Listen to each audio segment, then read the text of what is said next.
Chapter 1. My Early Home. The first place that I can well remember was a pleasant meadow with a pond of clear water in it.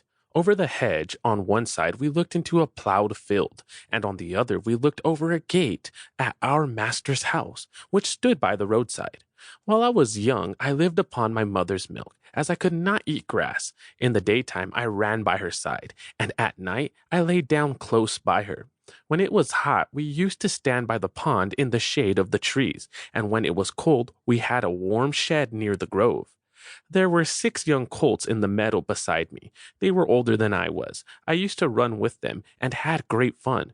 We used to gallop all together round the field as hard as we could go. Sometimes we had rather rough play, for they would bite and kick as well as gallop.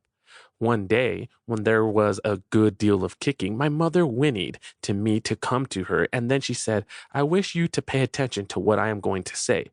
The colts who live here are very good colts, but they are cart-horse colts, and they have not learned manners. You have been well bred and well born. Your father has a great name in these parts, and your grandfather won the cup at the races. Your grandmother had the sweetest temper of any horse I ever knew, and I think you have never seen me kick or bite. I hope you will grow up gentle and good, and never learn bad ways. Do your work with a good will, lift your feet up well when you trot, and never bite or kick even in play." I have never forgotten my mother's advice. I knew she was a wise old horse, and our master thought a great deal of her. Her name was Duchess, but he called her Pet.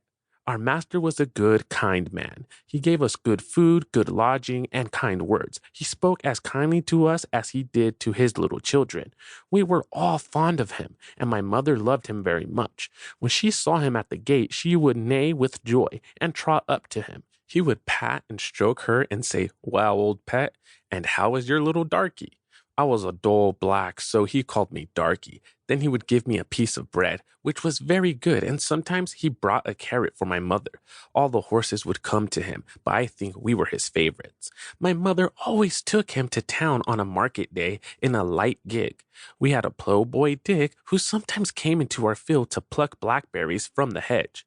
When he had eaten all he wanted, he would have what he called fun with the colts, throwing stones and sticks at them to make them gallop. We did not much mind him, for we could gallop off, but sometimes a stone would hit and hurt us.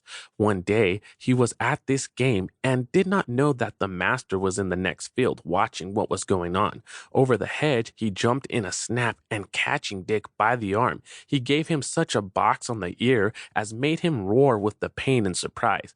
As soon as we saw the master, we trotted up nearer to see what went on.